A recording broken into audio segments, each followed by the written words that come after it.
গণভোট এবং সংবিধান সংস্কার পরিষদ হলো টেকসই সমাধানের পথ, আর সংশোধন কোনো টেকসই সমাধানের পথ নয়। বর্তমান সংবিধানে সরাসরি গণ অভ্যুত্থানের কোনো বিধান নেই, তবে সংবিধানের ৭ অনুচ্ছেদে বলা হয়েছে প্রজাতন্ত্রের সকল ক্ষমতার মালিক জনগণ, অর্থাৎ সার্বভৌম ক্ষমতার মূল উৎস জনগণ। জনগণ নিয়মতান্ত্রিক উপায়ে সরকার পরিবর্তনের পথ কার্যত বন্ধ হয়ে যায়। যখন বন্ধ হয়ে যায় তখন জনগণ গণ অভ্যুত্থানের মাধ্যমে তাদের ইচ্ছার বহিঃপ্রকাশ ঘটাতে পারে।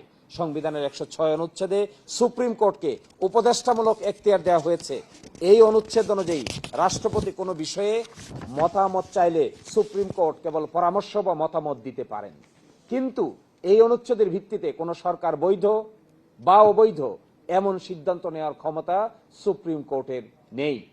অন্তর্বর্তীকালীন সরকার জনগণের সার্বভৌম ক্ষমতার ভিত্তিতেই গঠিত হয়েছে। যেহেতু সংবিধান অনুযায়ী প্রজাতন্ত্রের সকল ক্ষমতার মালিক জনগণ, তাই জনগণ যদি তাদের ইচ্ছা প্রকাশের মাধ্যমে কোনো সরকার গঠন করে, তাহলে সেই জনগণের ম্যান্ডেটই হলো এই সরকারের বৈধতার মূল এবং একক ভিত্তি। উল্লেখ্য, এর আগে বাংলাদেশ সুপ্রিম কোর্ট সংবিধানের ১০৬ অনুচ্ছেদের অধীনে আরো ২ বার মতামত প্রদান করেন। একটি ছিল সংসদ বয়কট সংক্রান্ত মামলা, যা 47 DLR আপিলের ডিভিশন পেজ ১১১, এবং অন্যটি ছিল বিডিআর বিদ্রোহ সংক্রান্ত মামলা, যা 29 BLD AD ১৫৫ রিপোর্টের আছে। উভয় ক্ষেত্রে সুনির্দিষ্ট আইনের বিধিবিধান জানতে চাওয়া হয়েছে। গণ অভ্যুত্থানের মতো পরিস্থিতির সাথে ১০৬ অনুচ্ছেদের কোনো প্রাসঙ্গিকতা নেই। দ্বিতীয় উত্তর, অন্তর্বর্তীকালীন সরকারের বৈধতার মূল উৎস জনগণের সার্বভৌম ক্ষমতা ও অভিপ্রায়। ৫ আগস্ট ২০২৪ তারিখে এই সার্বভৌম ক্ষমতা ও অভিপ্রায়ের বহিঃপ্রকাশ ঘটেছে। জুলাই জাতীয় সনদ বাস্তবায়ন আদেশ ২০২৫ জনগণের সার্বভৌম ক্ষমতা ও অভিপ্রায়ের ভিত্তিতে জারি করা হয়েছে। আমাদের সংবিধানে সরাসরি গণভোটের কোনো বিধান ছিল না, তবুও গণভোট আয়োজনের উদ্দেশ্য ছিল জনগণের ম্যান্ডেটে একটি শক্তিশালী ভিত্তি তৈরি করা। এর মাধ্যমে ভবিষ্যতে সংবিধান সংস্কার সংক্রান্ত বিধানগুলো যেন কার্যকর আইনের ভিত্তির উপর প্রতিষ্ঠিত হয় তার ব্যবস্থা করা হয়েছে। গণভোটে ৬৮-এরও বেশি শতাংশ মানুষ হা ভোট দিয়েছেন। এই ফলাফলে বোঝা যায় জুলাই জাতীয় সনদ বাস্তবায়ন আদেশ ২০২৫-এর বিধান বাস্তবায়ন করাও জনগণের সার্বভৌম ইচ্ছা ও অভিপ্রায়ের বহিঃপ্রকাশ। ইতোমধ্যে অন্তর্বর্তীকালীন সরকার গঠন ও সংবিধানের ১০৬ অনুচ্ছেদের কার্যকারিতা নিয়ে মাননীয় হাইকোর্ট বিভাগে একটি রিট আবেদন দায়ের করা হয়েছিল, যার নম্বর ছিল ১৪০৪১/২০২৪। মাননীয় বিচারপতি ফাতেমা নজিবের নেতৃত্বে দ্বৈত বেঞ্চ শুনানি শেষে রায় প্রদান করেন। রায়ে আদালত বলেন, জনগণের সার্বভৌম ক্ষমতা ও অভিপ্রায়ই অন্তর্বর্তীকালীন সরকারের বৈধতার মূল উৎস। পরবর্তীতে এই রায়ের বিরুদ্ধে লিভ টু আপিল নম্বর ৭৮১/২০২৫ দায়ের করা হয়।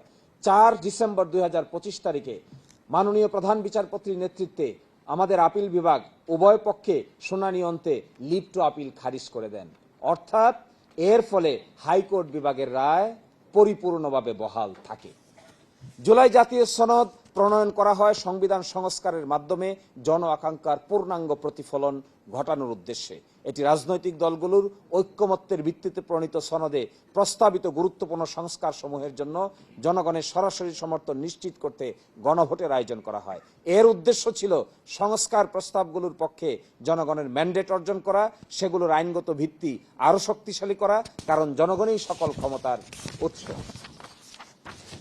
ঘ, অন্তর্বর্তীকালীন সরকারের প্রধান উপদেষ্টাগণ শপথ গ্রহণ করেছেন, অথচ বর্তমান সংবিধানে প্রধান উপদেষ্টা উপদেষ্টাদের শপথ গ্রহণের কোনো বিধান নেই, শপথ ফর্মও নেই। তাহলে শপথ নিলেন কিভাবে?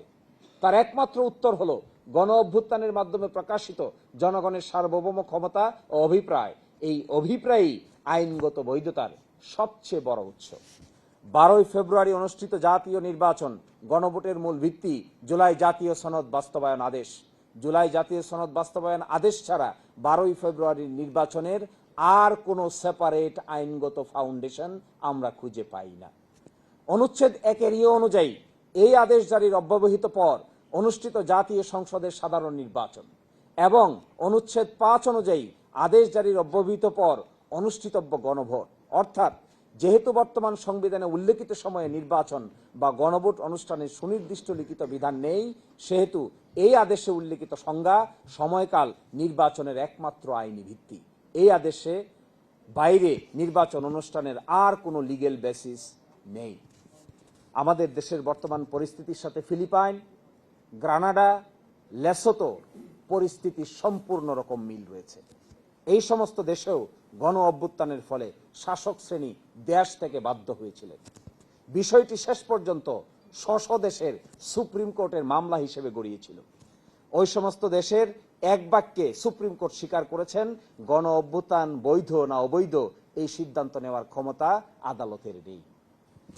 গণ অভ্যুত্থানের বৈধতা অবৈধতার সিদ্ধান্ত নেওয়ার একমাত্র ক্ষমতা হলো ওই দেশের জনগণের।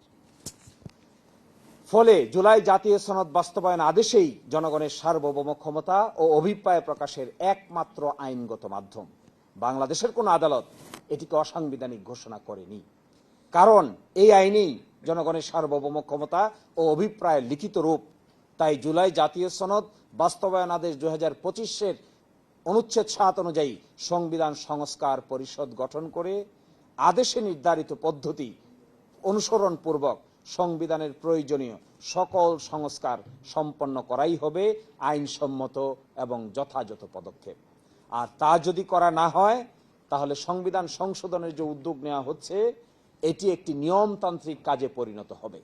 উল্লেখ্য যে 5 আগস্ট 2024 থেকে 12 ফেব্রুয়ারি 2026 পর্যন্ত যে সময়কাল আমরা পার করেছি, সরকারের পক্ষ থেকে বলা হচ্ছে এটি একটি ক্রান্তিকালীন সময়। সংবিধানের 4th তফসিলে তারা এটিকে একটি কাভারেজ দিতে চান। আমি প্রাসঙ্গত বলতে চাই, 5ম সংশোধনীর মামলায় আপনারা দেখবেন শহীদ রাষ্ট্রপতি জিয়াউর রহমান সাহেব যে সময়ে শাসনকাল ছিল সেই শাসনকালকে তারা বৈধতা দিয়েছিলেন 5ম সংশোধনীর সময়। আমাদের সুপ্রিম কোর্ট 2010-11 সালে 5ম সংশোধনী মামলায় 5ম সংশোধনীর বিধানকে পরিপূর্ণভাবে অসাংবিধানিক ঘোষণা করেছেন, কারণ তারা সেটিকে আপদকালীন ব্যবস্থা হিসেবে 4th তফসিলে জায়গা করে দিয়েছিলেন। আমরা বলছি একটি টেকসই সমাধান চাই। গণভোট এবং সংবিধান সংস্কার পরিষদ হলো টেকসই সমাধানের পথ, আর সংশোধন কোনো টেকসই সমাধানের পথ নয়। এই সংশোধনের লাইনে যারা কথা বলছেন কিংবা সরকারের পক্ষ থেকে যারা এই প্রস্তাব দিচ্ছেন, আমাদের বিবেচনায় এটি সম্পূর্ণভাবে গণ অভ্যুত্থানের প্রতি অবজ্ঞা প্রদর্শন করা হচ্ছে, এড়িয়ে যাওয়া হচ্ছে, সংবিধানের প্রতিও ইনজাস্টিস করা হচ্ছে।